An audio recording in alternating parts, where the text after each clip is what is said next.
Fuck off, will you? Fresh, yeah? Episode 1, the Fresh Batch Podcast. So when you see a fresh batch, what do you see?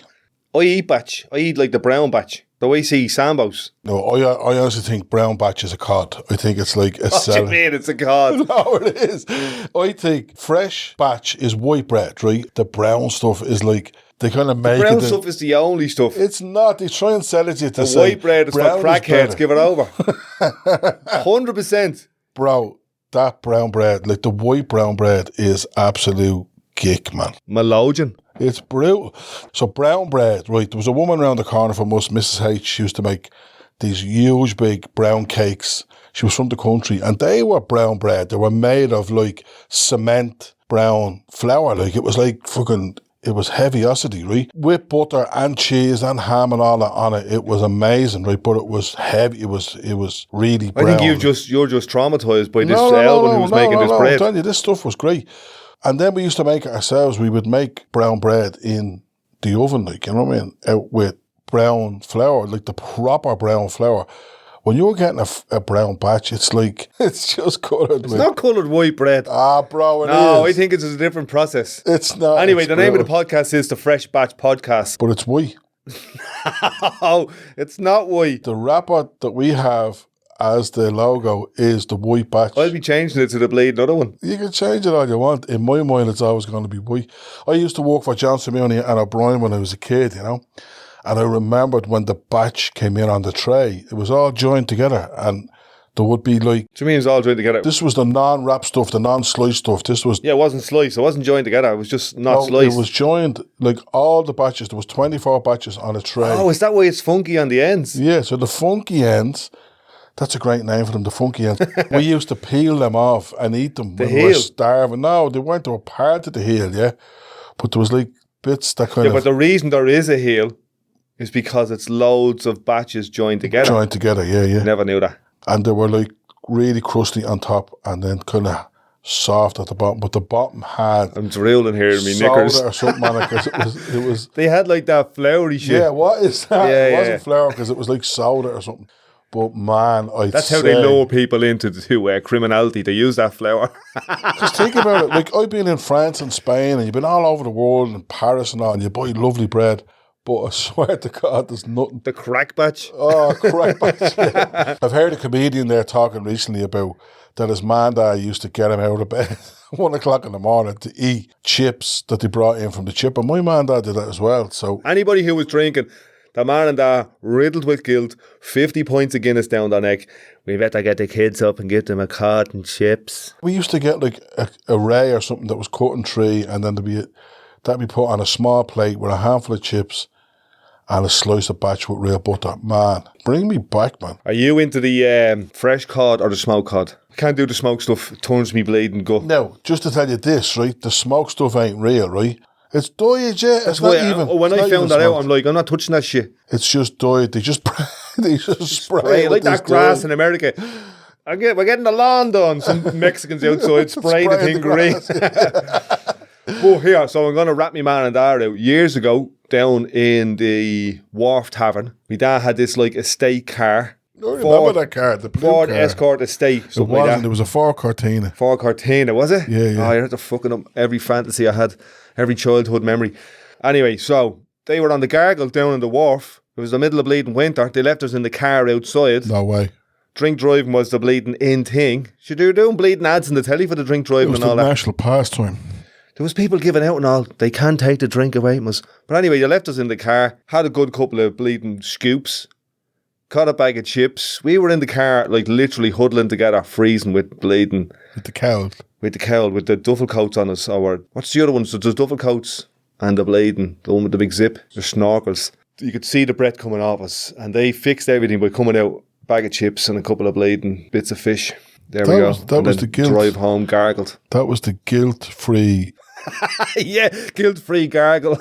Yeah, that was the guilt-free present. Like, did you ever do that when you're in trouble and you bring somebody a present and you think that's going to solve it? Yeah, flowers. Flowers is the bleeding. I'm at the fucking up here. Me man brain got in the way. I'm at the messing the whole thing up. Flowers sorted. I actually forgot my girlfriend's birthday recently. I got the right month. I was 20 days off, 3 weeks off. That's not bad now. In fairness, that's from not a bad. bloke's perspective. No, yeah, from like that is. If somebody got my birthday wrong 20 days late, I wouldn't care. You're my mate, right? Love you. Don't have a clue when your birthday is. I'm going to throw out a date. I'm going to say March. Nah, it's just gone. Oh, fuck. What do you think of the present I got you? You were on Inish Spoffin for my 50th. That was a great weekend. That was a weekend. It felt like a bleeding month. I missed the boat. And it was like the scene out of, remember in One Flew Over the Cuckoo's Nest, when they robbed the boat? Remember that? All the numpties went out on a day trip to the zoo or something. Jack Nicholson robbed the boat and they went out fishing and then they got caught. But my mate said it was like that scene when we were coming in on the other boat. What happened was, there was me, Mika, my sister, and somebody else that I can't remember was in our car. You were in the car with Shawnee and all them, Jeff, and they were sending me videos of you doing your stand-up routine in the car. Oh, sly bastards. So then we missed the boat, right? And we only missed it by 5 minutes, but we still missed it. You only need to miss it by... I know. It's like that. I nearly got a smack of a car. Yeah. It only needs to not hit you by a half a millimetre, and it didn't hit you. I nearly got bitten by a dog. I'm just so easygoing. I just don't care, right? I just went in and I said, should something happen, like something, people would get on with it, like they'd be grand, like, you know. So what happened was I walked down to this bloke. Somebody said, but go down and ask Raymond, right? So I was thinking, well, that's the same name as me. So I went down and said, how are you, Raymond? I'm Raymond. It's my 50th birthday. I'm meant to be on that This is island. how you navigate the world. If somebody has the same name, they're going to do you a favour. Absolutely. I remember being on a campsite one time and I signed my name, Ray Corcoran. And your man says, you're messing. And I said, why? He said, my name's Ray Corcoran.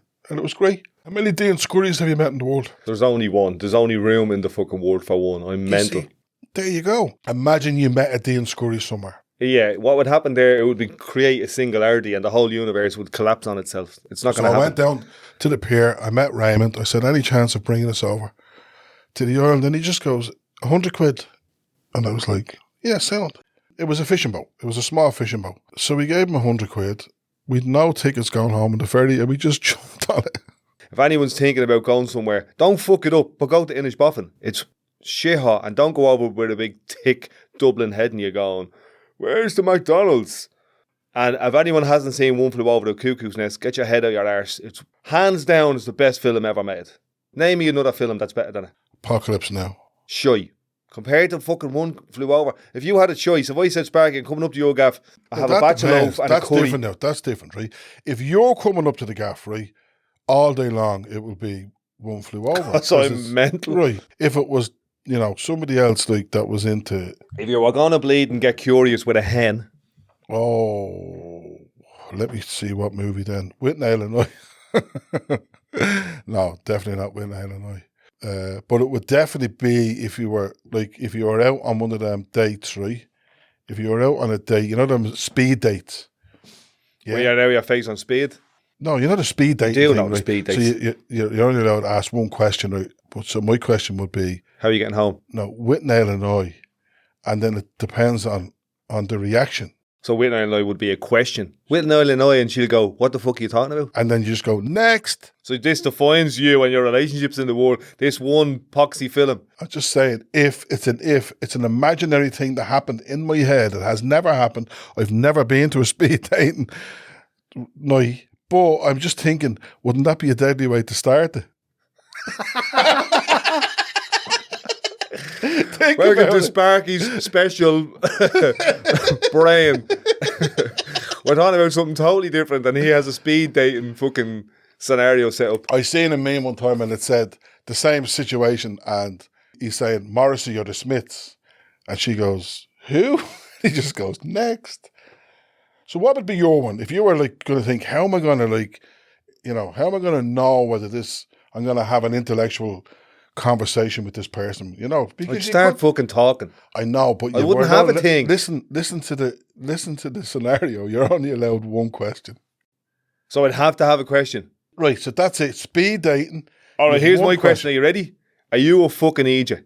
Are you a fucking idiot? If you only had one question, that was it. Are you a fucking idiot? So she's either going to say yes, and then you're going to get a quick squirtle and then never see each other again. No, or she's going to say no. There's no squirtling involved. What I'm talking about is that 20 men and 20 women in a room, right? This fantasy has just grown exponentially. It's going around, right? It's going Are we in town or something? So every single person paid gets into to this meet, fantasy? Every female gets to meet every male in the room, and they've one question to ask each other, right?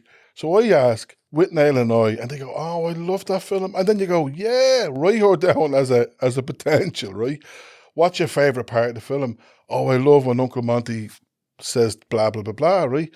Then you go, yeah, but you say to somebody with Niall and I, and they go, "Oh yeah, I've seen that." And I say, "What you think of it?" Shite, and you just go, No, I think that's the person you should be with. Why? Because otherwise you're just riding yourself. No, it's not about... You're just riding a version of yourself. Not at all. Yeah. No, that's not... No, you want somebody to have the same mentality as you. No, it's not about that at all. It's about having things in common, because... Fuck having things in common. What you have in common is you're a fella, she's a hen, and you just want to bleed and have a bit of... You don't want to be lonely. But what happens if you meet, like, somebody that likes Dora the Explorer or something like that? Fucking deadly. No, it's not. It's not. Like, let's say their favourite film is White Chicks or something like that. What would you do then? I would go... There's an awful lot of silence there, Dean. No, I can edit that out. I can edit that out. I'm trying to think. No, look, I used to be like that, right? And I have some family members who's like that.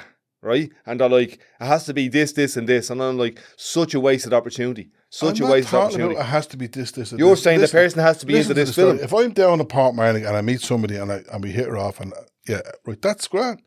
That is not what I'm talking about. I'm talking about the speed dating scenario, right? The imaginary one that happened in my mind, where there's 20 blokes, 20 women in a room, they all get a chance to speed date, to say hi, ask a question. All I ask you, what's your question? Your question is, are you an idiot? Are you a fucking idiot? No. Great, I'll mark that one down. Next, are you a fucking idiot? They're hardly going to say, yeah. No, trust me, a fucking idiot will let you know. No, hardly. Hardly, pal. So, okay, go back to the original question. There's a hen and you, and it's up in your gaff, and it's a movie. Oh, yes. Oh, let me think. Betty Blue, great film. It's a back in the 80s job, so it's about I don't know what the word is, fledgling or failing, or a writer who's written this amazing book, and he lives in this gaff on the beach, and he's painting all the gaffs. Like,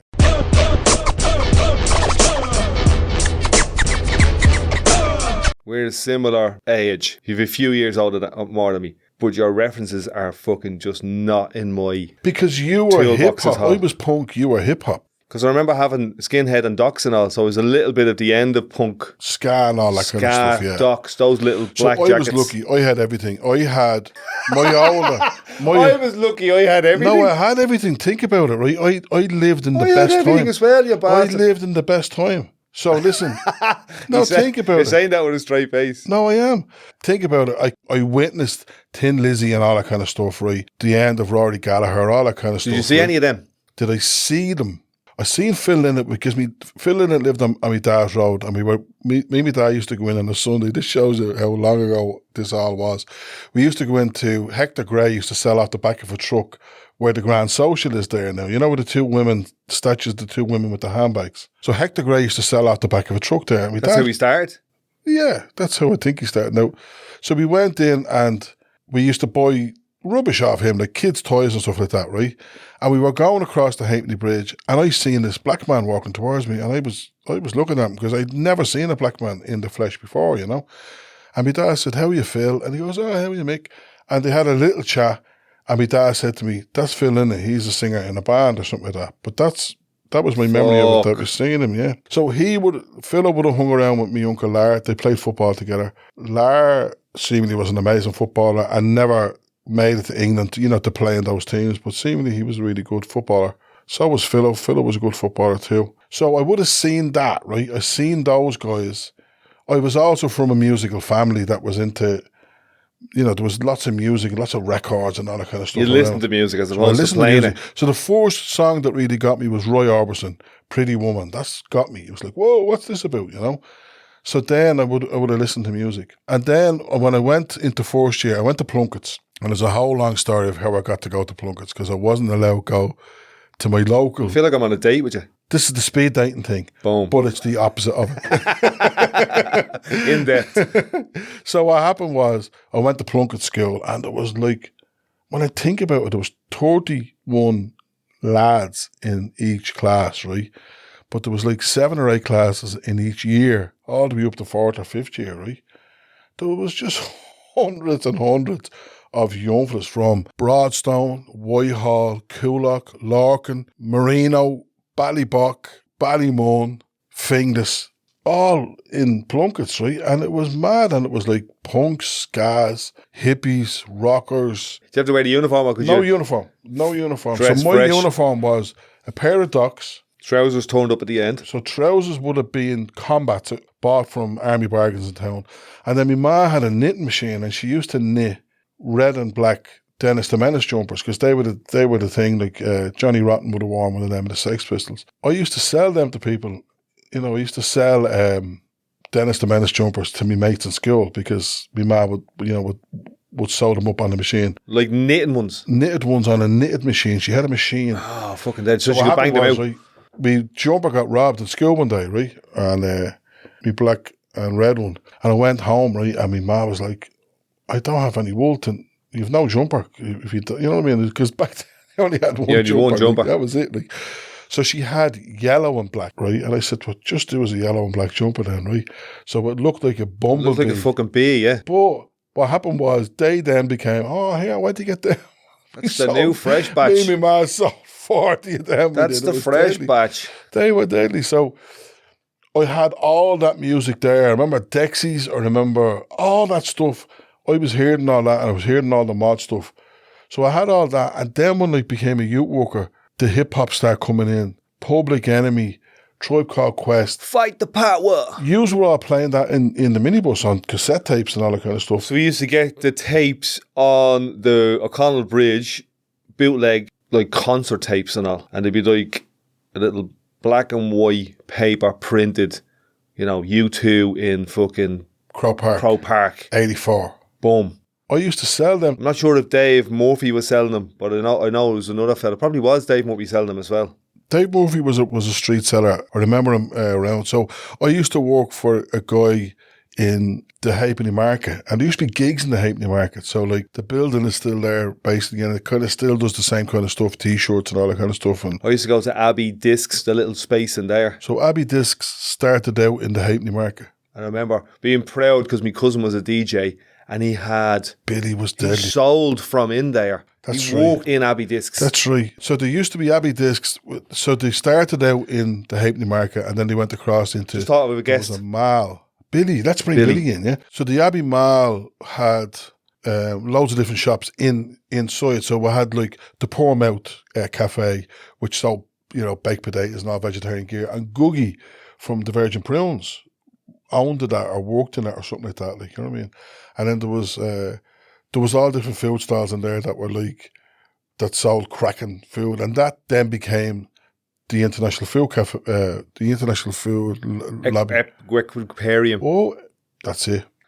There used to be a place that you used to bring me as well called the Well Fed Cafe. Reminded me of that one. The Poor. What did you call that one? The Poor what?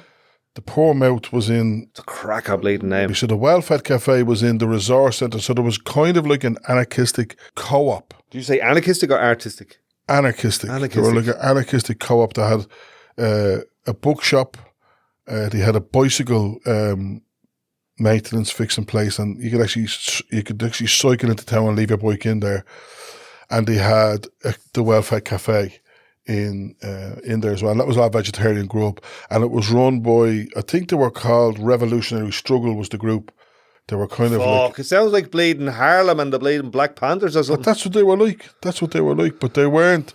You never introduced me to them. You kept them. No, they were all there. Were they? Yeah. I could name names of people that you know now that were part of it. Could like, you? But I won't. Yeah, man. But I won't would you? name them. On this, no. Yeah. Why? Is it like hush hush? No. Well, just, I mean, I don't want to be... Outing them as revolutionaries? As revolutionary strugglers. Why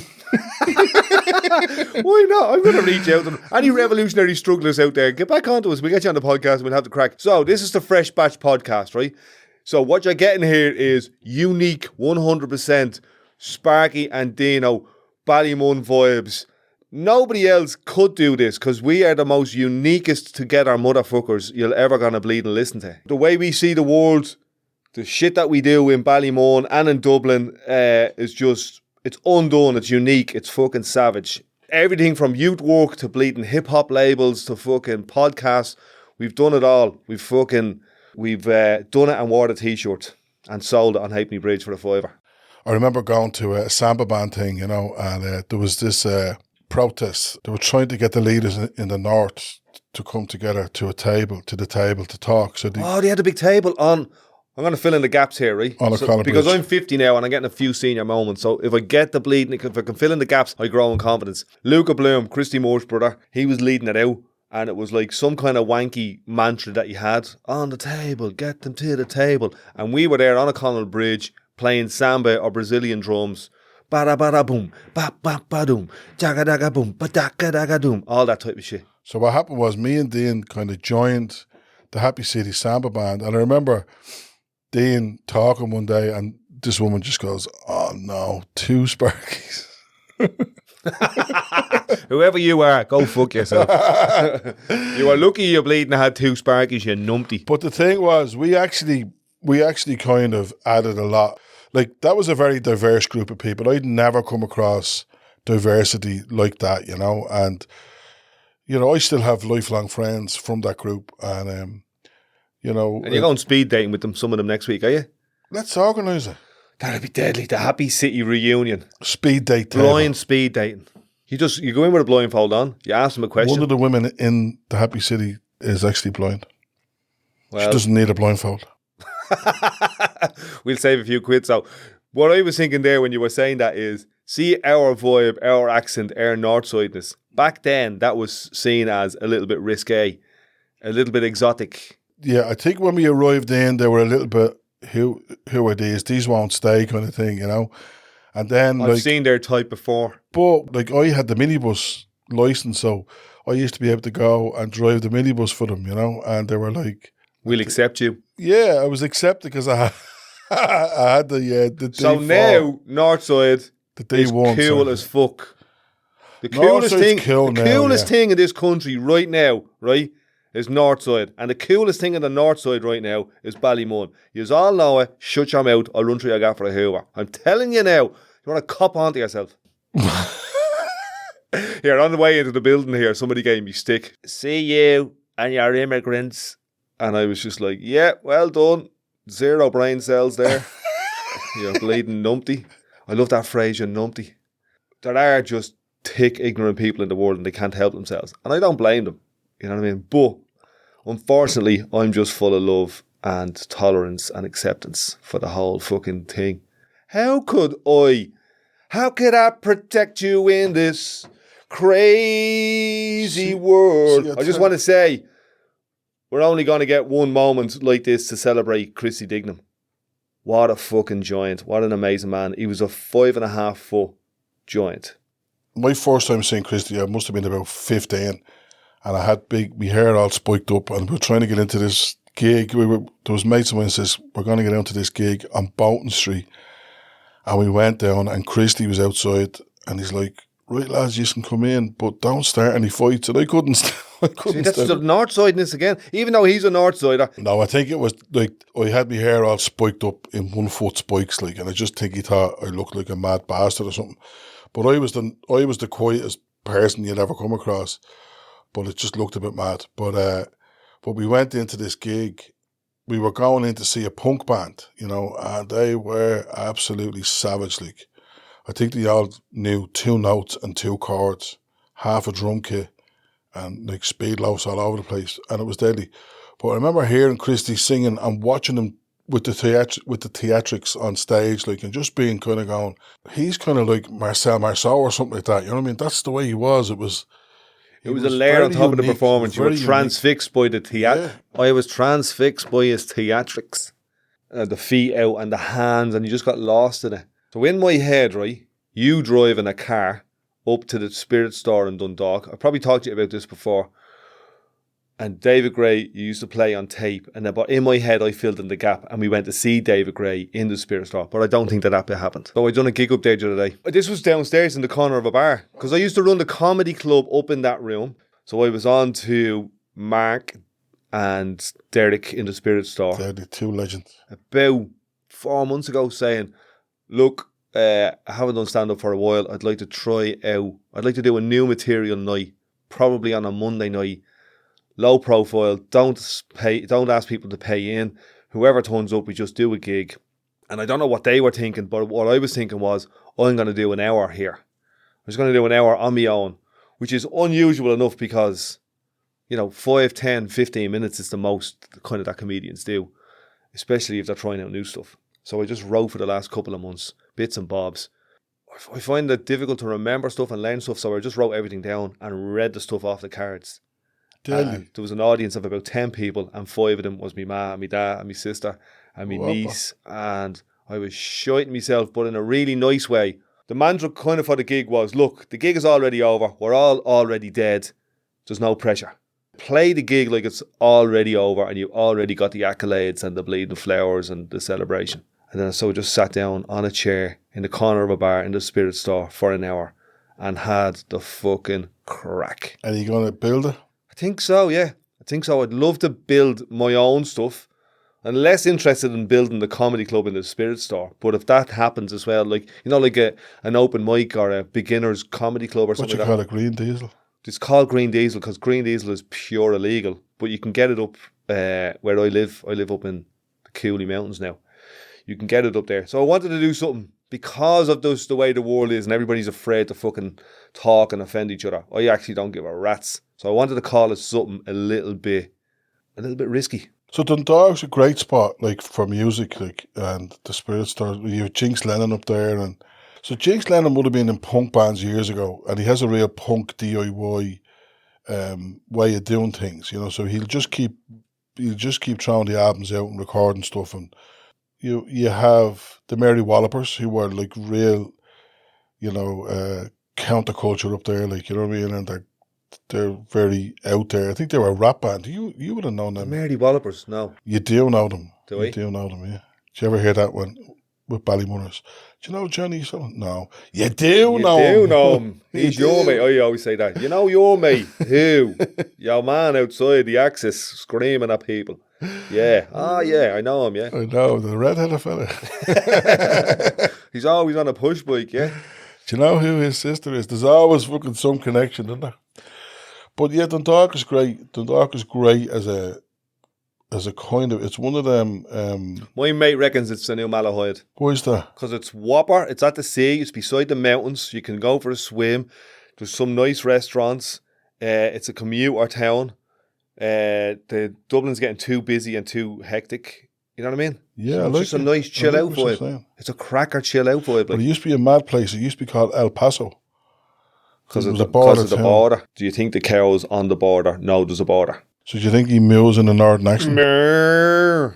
Murr. That's what I was thinking. He has a different accent. One cow on one side has a different accent. But is an Ireland mad in the sense of accents, right? So you have, what size is the country then? You'd know stuff. What do you mean size? Like what size? The distance? How many? Let's say it's 600 kilometres by 450 kilometres. Right, okay. It's probably not even that wide. So it's tiny, right? Yeah, but Cork is like Narnia, or it's like the TARDIS, because you could be in part of Cork and drive for 3 hours. 10 hours. You know what I mean? And to be on the other side of Cork. Now, that's because it's all windy roads and all, so it's deceptive. That happened me before. I went down to Cork to a gig, went down to see Mick Christopher down in the Barras. Clonakilty, is it? Yeah, Clonakilty. And we went down, it was like, how many hours to Cork? Like it's the motorway was there, so it was great. It's 2 hours to Cork, but once you're in Cork, it's like time stretches. Yeah, so it was like we were hours. Like, but I didn't want to leave. It has one of those. Just so for the record, right? This is two Ballymun heads saying Cork is fucking whopper.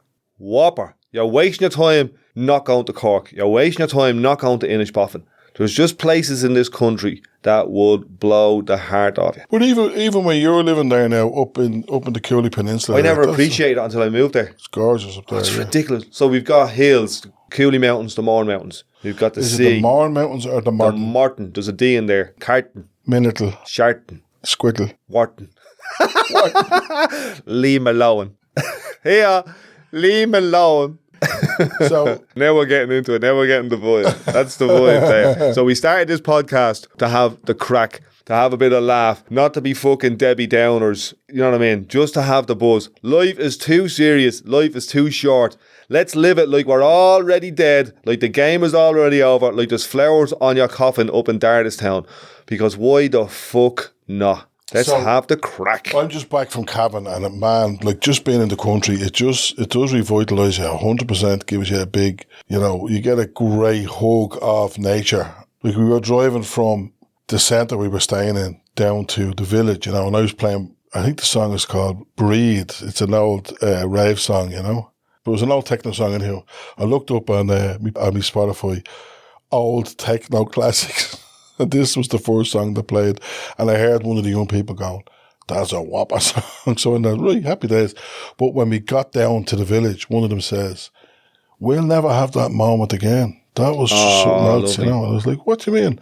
And they were like, in the minibus, on that road, the wind blowing through. What age are these? They're like 12, 13. Deadly, Yeah, and I've had those moments. I remember being with you, like when we were kids, like, doing youth work, like we were 17, 18, 19. Sparky, we've had, hands down, the best time in this country, bar no other two fuckers. We've done it all and seen it all. We've been everywhere, and we're only halfway through it. You know what Absolutely. I mean? Halfway through it. This is day one of the next part of the adventure. If I live to 110, and I hope to, It was a waste of a life.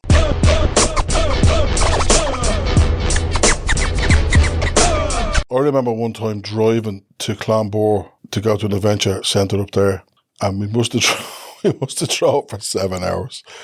Like that's black and white. Clonbore, Kong, Loch Corrib and Loch Mask. Yeah. Because I had a mate I was staying with up there. in the middle. It's in the same place. It hasn't moved since we were there. I used to stay up with a fella from Cabra, had a gaff up there. He built himself. It was cracker. He built it out of cement blocks he robbed out of Corpo. Built it out of wrappers of fresh cod he got from Garda Station in Coolock. But we used to be doing gigs with little dialect. We used to do gigs in the venue. What's the venue in Cork? The Lobby.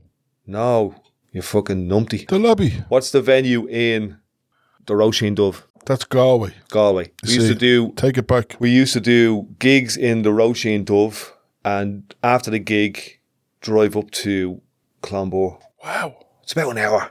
You go up to the Hereford Road. The Hereford Road. Yeah. Take the Hereford Road up and hang out there and hang out with him. It's like driving on the Hereford Road was a bog road, so you're up and down. It was nuts. But he used to have a hen from Thailand, I think it was. Right. And she used to non-stop, morning, noon and night, cook. While you were eating your breakfast, she was asking you what you wanted for lunch. Suited me down to the ground because I'd eat a hand of a clock. So the comedy, yeah? Are you going to get back into it? Absolutely. 100%. Deadly. When I was doing it at the start, I done it for 10 years, had some ridiculously good gigs. Like every comedian had some shit gigs. Ran a comedy club in my own hometown for about 4 years. And we had every comedian in the fucking country and some UK heads at it. One of my things with the comedy is I have ADHD and dyslexia. So I just can't remember a lot of fucking shit that I want to do. So the other night, I brought it out, all written out on cards, and I sat down and I done an hour. So I think that's the way that works for me. I've done it for 10 years. I've done Edinburgh, sold out a couple of gigs, gigged everywhere, gigged with everyone. I had some rough ass fucking gigs, but you only learn from the rough. You don't learn from the bleeding standing ovations. Yeah. Well, when you get the standing ovation, you're going, right, how do we do this again? How do we get this Are you still doing the comedy? You're not very funny. Sometimes that cuts you, but you have to. I think you learn from your life. Don't be feeding into other people's bullshit and insecurities and just ways of thinking. Like that girl outside this building earlier on. Yeah, see you and the immigrants. If I fed into that, I'd go home and bleed and rope myself. If I just do what I'm interested in doing this podcast, doing stand-up comedy, what I've learned is, Sparky, if anything I've learned, we're all nuts. We're all fucking mental. In a good way. Most of the shit we have in our heads, we're never going to tell anybody. And one of my gifts is, I don't give a bollocks. I'm going to tell you everything. Like, I kind of grew up in Narnia land, in La La Land, where I thought everybody was sound and everybody was nice and all that kind of stuff. And that's not true, as you know. And I think looking at social media, like people are thinking that slagging people off is a new thing on social media. I don't think that's true. I think it was always here. There was always that undercurrent of negativity, you know? Yeah, and just think that every numpty has a microphone now. Or they think they have a microphone. Anyway, for the next 50 years, steered and clear of all the bleeding drama. And just staying in the stuff that makes me curious, that makes me excited, that makes me happy. You told me about a statue you seen somewhere and it's a finger pointing up and it said, create or die. So there's a place in Wicklow. Like a Buddhist garden or something. Like a Buddhist garden. This dude has set it up. Loads of statues. And the first statue you walk through is like a stone vagina with a snake where the clitoris is. And you walk in that. And it's kind of like you're going back into your ma's womb to be reborn. And then you go on a kind of spiritual journey in this garden. The last statue is a finger pointing straight up. It's about 50 foot and it says on it, create or die. I'm definitely with you on that about trying to create positivity, and I think it's something that loads of people have done, you know, even when we were talking about the well-fed cafe and all that, like, you know, those people were trying to create something positive, you know. When you had the equality, you know, referendum, those people work together to create something positive, you know. So I think when you have that creativity working, there's a great vibe off it, you know. There's a great reverberation of, and I think that's probably where I've been living in that bubble of that everybody sound, because I only really buzz off the reverberation of positive people. Yeah, and I think everyone has the potential to be sound. It's just our experiences and our fears and our insecurities and our loneliness and our fucking blamey stuff creates the other stuff. And we've all done it. I'm not pointing the finger at anyone else. I'm only pointing at myself. And now I'm pointing at myself going, I only want to do positive shit. And I sent you a few WhatsApp messages and I'm going to read them out because I want this to trickle down. I want this to go into my head, my heart, your heart, and for other people. So, I was thinking of a few topics: recovery, spirituality, music, singing, family, friendship, slagging, community, places in Ireland, health, guests, fears, what excites us, what we're intrigued by, what annoys us, mad stuff that we've done or seen that's happened to us or other people, our experiences, our insights, our perspectives, our biases and our blind spots. I think we've ticked nearly all them boxes already. Yeah, it's deadly. But we need to find a way to free ourselves up, to do it openly and honestly and get out of our own fucking way and get the fear and the bleeding bullshit and the ego out of the fucking way.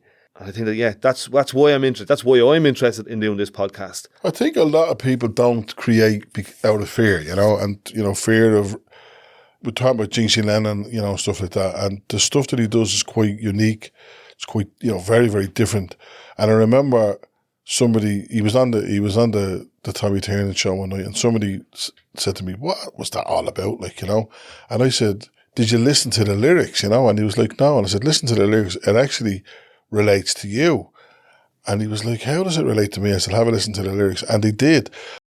The initial thing was to knock it, you know, because it was different. And I think that's something that we do in Ireland. I don't know whether it's a hangover from, well, we're still colonised. We're still colonised in the 6 counties. But people say, oh, we have a hangover from colonisation. We're still colonised. Yeah, of course we have hangovers from it.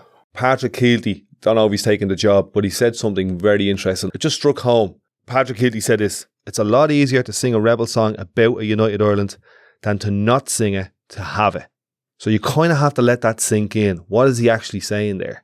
Like, we sing rebel songs about a romantic, historic idea we have about a united Ireland. What he's saying is, stop singing them and we might actually get it. A lot of the thing about the United Ireland thing is, what is it? Like, what is it that when we say United Ireland, when I say to you, I'd love a United Ireland tomorrow, what does that look like? I don't think people have actually imagined it, like, you know, because I remember saying it to a Republican fellow up in Donegal, and he goes, all the prods will leave. And I said, where'll they go?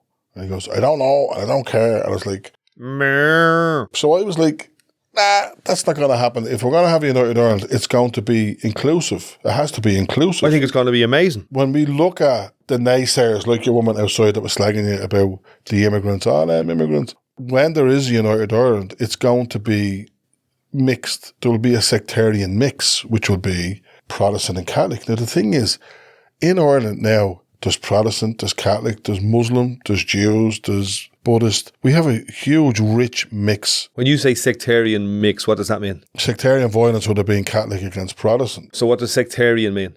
Sectarian is, I suppose, section. I suppose it comes from, does it? Section. So, yeah, sectarian violence would have been different sections against, of the community against different sections, So Catholic against Protestant. It wasn't drug violence. It wasn't criminal violence. It was sectarian. Are you Googling? I'm Googling sectarian. It's an interesting word. Sectarian. Here we go. Meaning. Sects. Sectarian is a word to describe something having to do with similar groups or sects. Sectarian violence, for example, would describe violence that has erupted between conflicting groups or sects. So we have in our heads our groups. And so they're all over the place. So we have male, female, young, old, black, white, gay, straight, Gaelic, soccer, dead, alive.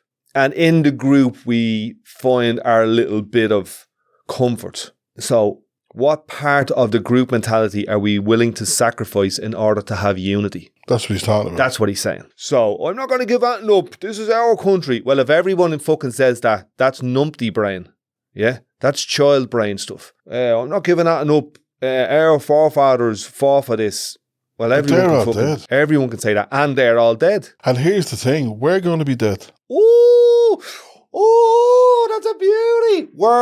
Say it in a Ballymun, say it in a pop-up. We're going to be dead. You're going to be dead. They're going to be dead. We're going to be dead. We're all going to be dead. So let's play this game like we're already dead. We're already back home in our mammy's bosom or wherever we came from. We're already dead. And let's look at the possibilities. What's possible now? Get rid of all the fear, the reasons why we shouldn't do it. Let's look at the reasons why we should do it. And what are we willing to talk about and give up? What are we willing to sacrifice? Offer up. But the thing is, right, so my instinct there is, what are they willing to sacrifice? Here's a great one from Mazer. They are us. They're just a mirror of us. Their fears are the same as our fears. That's what I learned. If I feel it, everyone feels it. If I feel embarrassed, if I feel ashamed, if I feel full of fear and anxiety, everyone feels it. And the solution for me is the solution for everybody else. If I feed it, and get more afraid and more anxious and more self-centered, I end up in a room on my own, bleeding, crying my eyes out, going, I'm just going to kill myself. But if I do the opposite of that, I open my heart, I open my mind, and I have conversations and dialogue and chats with people, well then, what I'm sacrificing there is my time and my interest in those people. I went to Northern Ireland last summer. I don't believe Northern Ireland is a place that exists. All right, okay, yeah. Sorry, I didn't know what you were saying there. Ireland. It's the north of Ireland. That's what I think. Yeah, the north, the west, if you the want to south. call it Northern Ireland, walk away. But what was interesting for me is, so if I drive up there and I drive through certain parts of it, you're going through countryside for a lot of the north. It's very green. And then there's bits that you get to that have buildings in it.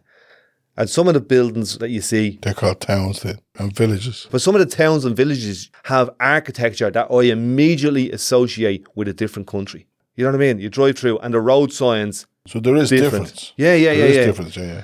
And that used to fucking annoy me. And now I'm interested in it. I'm curious. So this is what I noticed, right? So I was up there recently, 55 years of age now, right? And so I was up there and we went over into the Shankill and we went with a tour guide who was all doom and gloom and bringing us to monuments, and this is where the leaders of the North are now, blah, blah, blah, all this kind of stuff. And it was all really negative. So as I was standing there, right, an addict walked by. Now, I hate calling people addicts, but that's the best way to describe this person, right? A person who was struggling with drugs, okay? They were living with addiction. Right? And I looked at him and I said, that guy could be Protestant or Catholic and he doesn't care about flags, he doesn't care about Chucky or law, he doesn't care about the king, nothing. All that guy is thinking about is drugs, right? So he's transcended all this, the madness that was going on in my head, because one of the things that happened was I walked into a shop and they were selling all mod gear, and it was all scooters and mod. And I was like, oh, wow, this is amazing.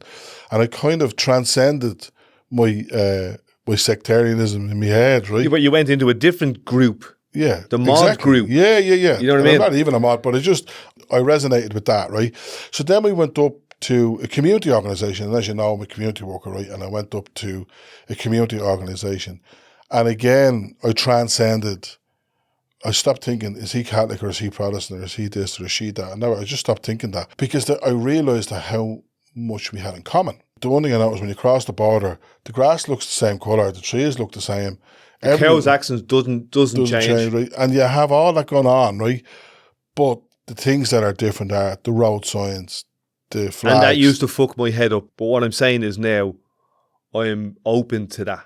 I'm open to that. What I've sacrificed is I'm no longer judging that. So I've sacrificed that part.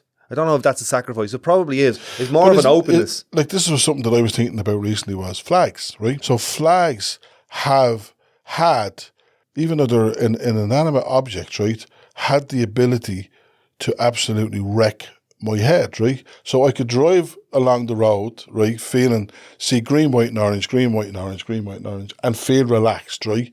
And then they become Union Jacks, blue, white and red in a certain order, and I have a reaction to it, right? Now, just to say, the other day somebody brought up the new LGBT flag, right, into the job, and we hung it up, and the reaction that people had to it, like, why is that up there, And I was thinking, colours in that order, right, on a piece of material are causing people to react. Yeah, but it's what it symbolises. So remember, that's only something that's in your head. The symbols are in our heads. You know what I mean? We fucking come up with them and we align ourselves to them. So I was walking through Paris one night in a kind of working class area.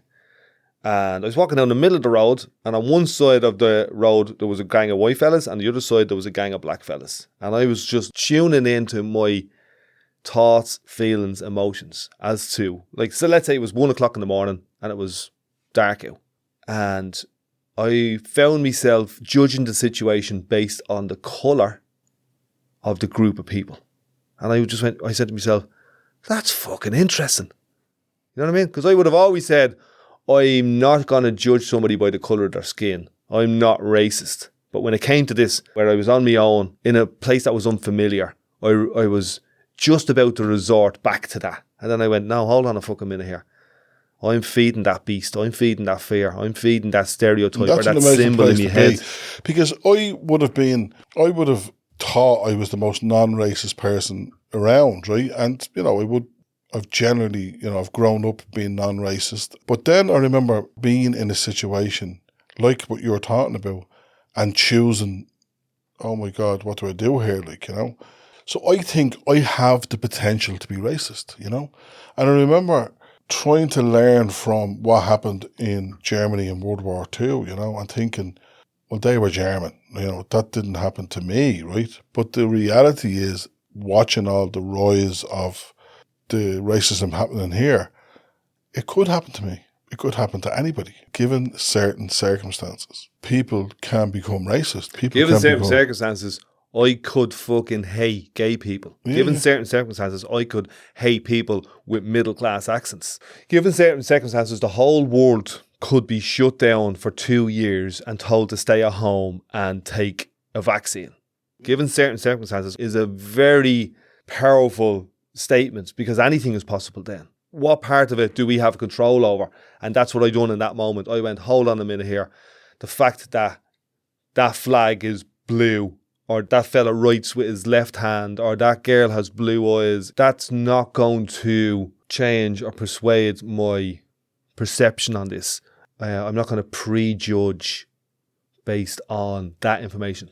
I think we judge all the time. I think when we walk into situations or whatever, we're constantly judging, and it's like, I remember the two of us were in France one time, and we went wandering, as we do, and we wandered into the Ballyferma of the town we were in, and as we were coming down, all the young people that were standing around the corners all dressed the exact same as the kids that we were working with, they all, at the time, they were all wearing these little man bag yokes and sliders and all that kind of stuff, you know what I mean? They're like young bleeding drug dealers. Yeah, so our instinct initially was, get the fuck out of here, right?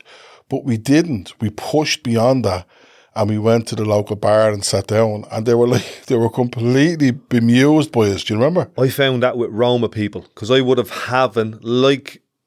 witnessed from other people this thing with Roma gypsies, that they're just angry, dirty, speak a different language. There's nothing that we could possibly have in common. They're out thieving and all this type of stuff. So during lockdown, during the COVID, I had the privilege of working with about 20 Roma people in a hotel. They were homeless, but they put them up in a hotel. And I'm telling you now, out of everybody that was there, I had the biggest crack with them. They were mad into dancing, singing. They were mad into their religion. I used to do yoga with them. And I got to know them, and I pushed past my own fears. I pushed past the colour of their skin. I pushed past the language barriers. And that's what we did. We were there and we sat down. I remember we sat down and we got lunch, and the lads came out and they were trying to tell us, you shouldn't be up here. And we were like, oh, we'd be grand. And we were grand, you know. There was no problems. And that's a bit of their own stuff, because we used to, as Ballymunners, carry that around as well. You know what I mean? That, you know, people would be coming in here and you'd be going, yeah, you want to watch yourself around here. We do it to ourselves. Yeah, we kind of imprison ourselves with our own thinking. We went to the shop because my phone was broke or something. We went into the shop. So this was like pure Ballymun or Darndale, Ballyfermot, or one of those areas, like, you know. And we went into a shop and all the young people were pulling up on electric bikes. Do you remember that? They were like little mopeds.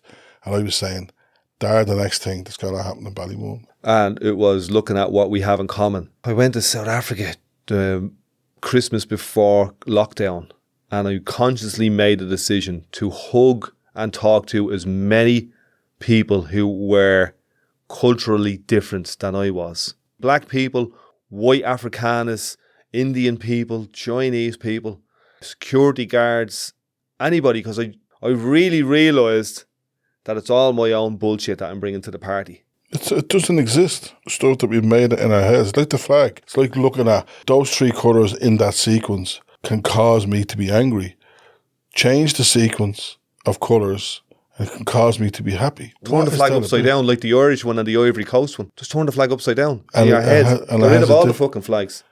What is the story with that? What does Maverick say? I'll never celebrate any flag. Right, you know what I mean? The Union Jack or anything. And I loved in Damo's song where he talks about, you know, New York, and he says, tongues and tribes galore, there isn't any war. And he's right, like, you know what I mean? In New York, look at all the different cultures that exist there on that island, like, you know, and there's no, people get on with their day, they work every day, and I'm sure there's, you know, Hispanic kids fight with white kids, or whatever, you know, there's those kind of little things that go on, you know, which happens here as well, like, you know, Silog will fight with Shangaan and all that kind of stuff, all those things. People are naturally tribal, I think, you know. I was watching that show, Snowfall, I don't know if you've seen it, but it's about the rise of crack in LA in the late 70s, early 80s. So it's taken about 5 or 6 different stories and melded them all together as one. Freeway, Rick Ross and a few other guys, and made all their stories as one. So your man was selling weed with his uncle, and then he sussed out, if I'm doing the same thing anyway, I'll just get cocaine. And then he started selling cocaine. He started getting more money than his uncle, so he brought his uncle in to work for him. And then he went down to somewhere like San Francisco, and he stumbled upon these lads making crack out of cocaine, freebasing it. And he said, oh, that's all you do. You just cook it up in the kitchen, and then you can, you know, quadruple your money. Happy bleeding days. Let's start doing that. Between the jigs and the reels, anyway, he ends up in prison. And in the prison, there's these fellas who, on the outside, were rivals. You know what I mean? Blood rivals. And your man came up to him and going, look, in here, it doesn't fucking matter what street you're from. You know what I mean? We're black, and that's the fucking end of it. And we stay with each other. So, but no matter what colours or what flags you have. Doesn't that happen, like, when we go on holidays? Like, I mean, when our families go on holidays, we'll always try and find the Irish, right? Where we go to the Irish bar, right? Like I remember in the wars in Ballymun, Silog fighting Shangaan and all that kind of stuff. That was after 4 o'clock in the day. During the day, they all went to school together. And when they were in like Beta, they were all bleeding, doing yips together. And when they go to jail, it's all Ballymun together. But there's no separating Shangaan and Salog there, like, you know what I mean? So I think, as I said, right, we're all tribal, but we can all separate that tribal at any given moment. We're all tribal when it suits us, when it makes us feel safe, or when we feel insecure. You know what I mean? We want to feel safe. We're all tribal. Bows and Rovers. Brilliant. You are fucking amazing. But cop the fuck on. If one player from each team goes to play for the Irish team, the Bows and Rovers will support that team. Do you get it? Yeah. So we're able to separate and differentiate our tribalism. So we should be able to do that in the New Ireland.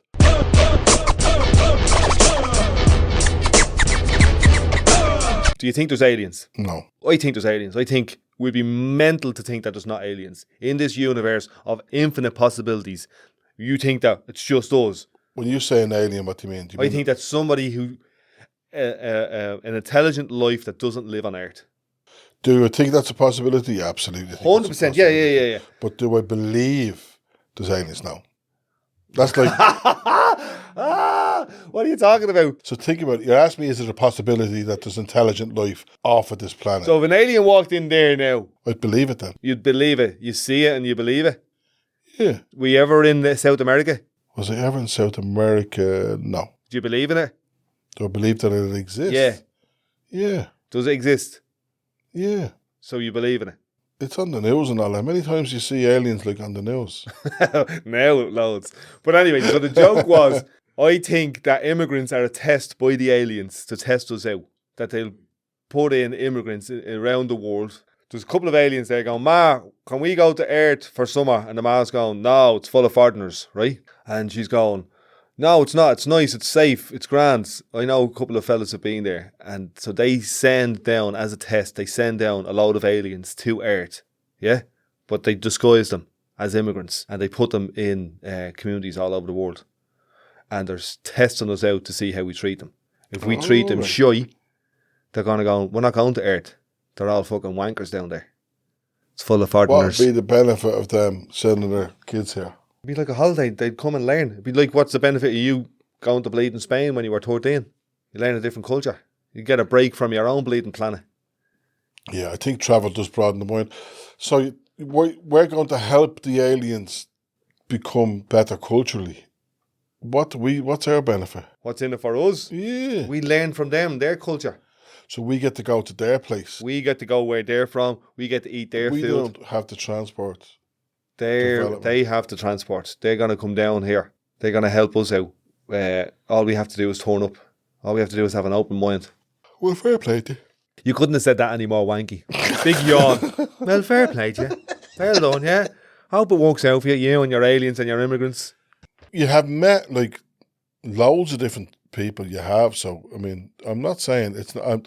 I'm saying, yeah, it's possible. It's a possibility. Yeah. What's a possibility? That you could walk in here next week and have an alien saying, "This fella's from Zog," and I go, "Oh, fresh. How are you getting on?" Zig and Zag. But you know what I mean? You're changing your tune, Sparky. No, it's a possibility. But do I believe? No, I don't believe in them. I've never seen them. I know you're saying I've never seen New Zealand, but that's different, you know. Is it possible that New Zealand doesn't exist? No. Do I believe in aliens? No. Like all these sightings of flying saucers and all. You think that's all bollocks? Why did they all look the same? Like why do we think that aliens are made in the shape of us with 2 arms, 2 legs, heads, eyes, and a nose? Aliens could be We ants. fucking thought God was made, or we were made in God's image, because we're self-centered, egotistical fucking lunatics. An alien is a cube 6 foot by 6 foot made out of jelly that just floats around. That's what I think. That's what you reckon it is. I believe that. I believe that quicker than So if a big 6 foot cube of jelly came floating through Ballymun next week, you'd be like, I fucking knew it. I knew it. I knew they didn't have any arms. I knew it. I've nothing in common with that fella over there. Oh, get the jelly out. What do we Jelly want? out, Aliens jelly out. When do we want it? Meow. And then next thing they just get hit with a laser beam. Out of the jelly. That's what we think, yes. Yes, cunts. We wanted to send our kids here, but the place is full of foreigners. You get Irish people going to Spain and then giving out, this place is full of foreigners.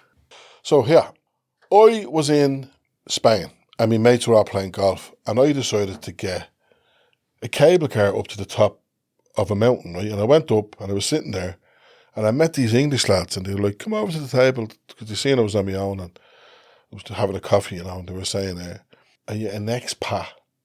And I didn't know what an expat was, an expatriate. I didn't know what that was. And I was like, I don't know what you're talking about. And I said, are you living here? I said, no, I'm on holiday. And they were like, oh, right. And I said, are you all living here? And they said, yeah. And I said, what's it like? They said, it's all right, except for the foreigners. And I laughed. And they were like, why are you laughing? I said, because you're a foreigner here. And they're like, no, I'm not. And I said, you're British, like, you're English. I'm a foreigner here. Anybody who's not Spanish is a foreigner here, right? It's like, oh, no, we don't mean them ones. And I said, no, you mean the black ones. But I said, you're as foreign as them, like, you know. So that's what I'm talking about, the tribalism thing. It can be bent in our brain to believe anything. Yeah, we use it to suit our own bullshit. I'm only into young ones with bleeding blonde hair. Do you know what I mean? Here's a group of things. Here's the sections of society that I associate myself with, because that's where I feel safe. You know, it's like... I'm not into fucking fellas in wheelchairs. I just couldn't handle that. You know what I mean? People who speak with a Cork accent. No, I'm not having it. And it's like even, like I used to be shocked at, we say priests or that were giving out about the LGBT community, but yet they were going into saunas in town, gay saunas and all this kind of stuff. Are you saying there was priests in this country who were giving out about gay people, but then actually gay themselves, but then going in and being gay and doing all the riding with the gay people? Yeah. It's the same. Do you think that happens? There's an interesting one. Do you think that happens with people who are giving out about immigrants? Do you think that there's people in communities around Ireland giving out about immigrants, but going for a curry or listening to Bob Marley or going watching to the garage at 3 a.m. and getting cigarettes off the Indian fella, or watching Denzel Washington? I mean, think about it. What exactly in our visual here, right around us, right? What's Irish in this room? Like, what does it mean? What is exclusively Irish? The hat that I have there is designed in the UK. The phone is an iPhone, not made in Ireland. The laptop was made by a load of brown kids in fucking Uzbekistan. So if you were to say, right, we're not taking anything foreign into Ireland anymore, right? What would you have? What and anything that is foreign, that is outside of Ireland, anything that's Irish outside of Ireland, we're bringing it back. What has Ireland offered to the world other than workers? Like, you know, I think Irish people went and worked hard, built America, built England, built Australia, you know, all that kind of stuff. Music. I'm not sure that I'm not sure that music is exclusive to any one people. Oh, so what have we exclusively done? Tell me what's exclusively Irish, because think about it, right? Irish stew has potatoes in it, beef and stuff like that. Beef, that was brought here, like, you know what I mean? Cows were brought here. Like, there was hares and different things that were native to Ireland. We don't eat hare stew. Or whiskey. Whiskey comes from wheat. Was wheat? No, potatoes. The potatoes weren't even from here. No, they're from South America. They come from Chile or something like that, like, or Peru or something. You say potatoes, I say potatoes. Potatoes. You say Chile, I say Chile.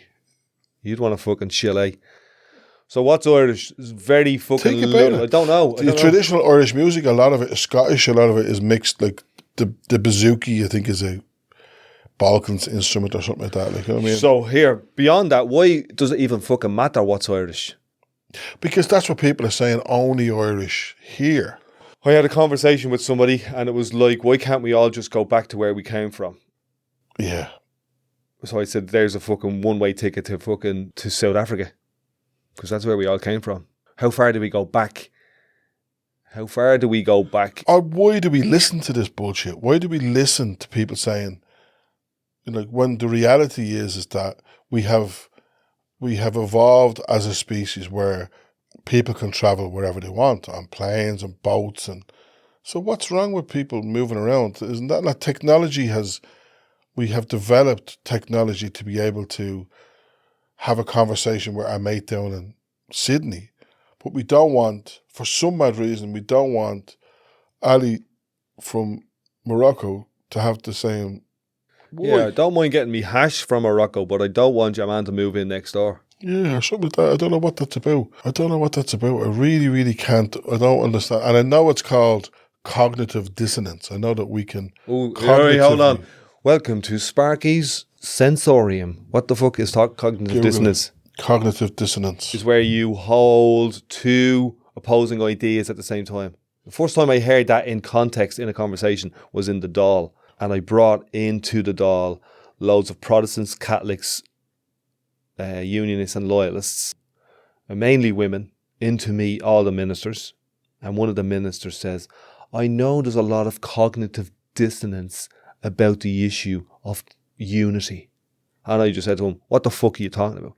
Don't be throwing wankology on top of this topic. Let's just speak plain fucking Irish. It's plain English. But it does describe it, like, because we're trying to understand tribalism. We're trying to understand why are people going, we don't want other people here. What's that about? What I think it's about is bullshit, fear and insecurity. And right, trauma. well, let's take the bullshit away. Fear, insecurity and, trauma. People were hurt. My dad used to think that. I've said this about my dad before. I remember saying to him when I was about 10, are you racist? And he goes, I don't know. But when I lived in London, I used to only really fight with fellas who are black. They were the people who I was fighting for resources with, like jobs and housing and food and all that. But that's because you all lived in the same place. The only difference between you and him, the only obvious difference was the colour of his skin. Both of you were piss poor broke. Both of you were starving. Both of you had no job. I don't know. I definitely think that we have a thing about skin. There's definitely a thing about colour and about difference. Seeing difference. I know. For whatever it's worth, I don't see it. I used to see it. Something happened to me, and I think it was probably that incident that happened to me when I was in Paris. I don't see it. I'm choosing not to make it an issue. Just like years ago, my left-handedness was an issue. I nearly got sent home from school. The first guitar I got, your man said, would you not just play with your right hand? People with cleft palates, is that what you call that? They were seen, in the fucking 70s as there's something wrong with that person. I just don't see it anymore. I don't see people in wheelchairs as different. I don't see people who speak in a middle-class accent as different. I don't see people's skin colour or their eye colour or which hand they write with or who they fucking ride as different. I just became bored with the norm, whatever the norm was. So right-handed, Catholic, people with hair, skinny.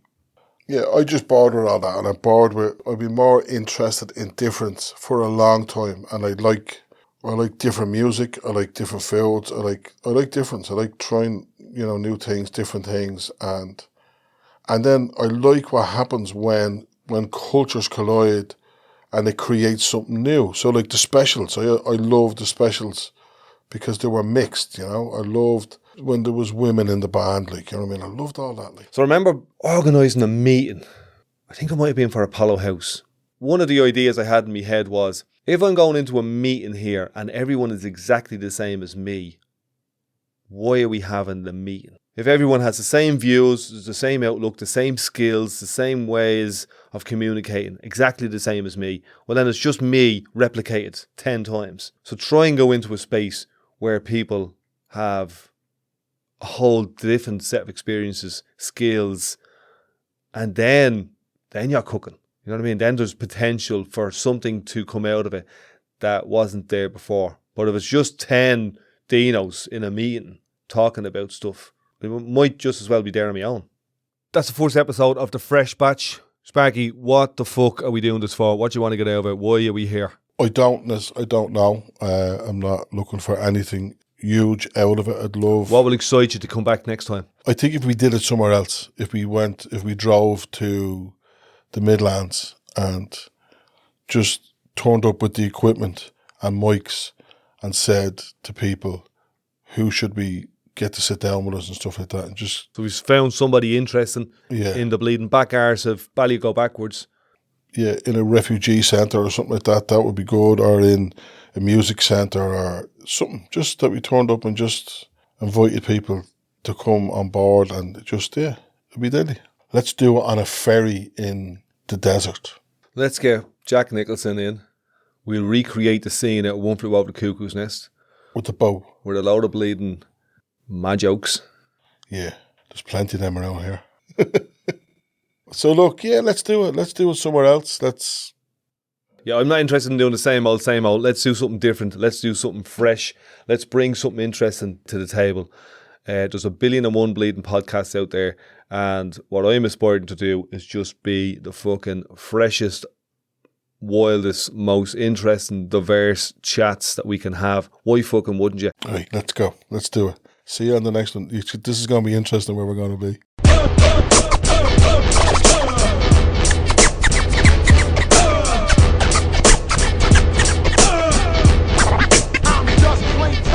Here, fuck off, will you? Fresh, yeah?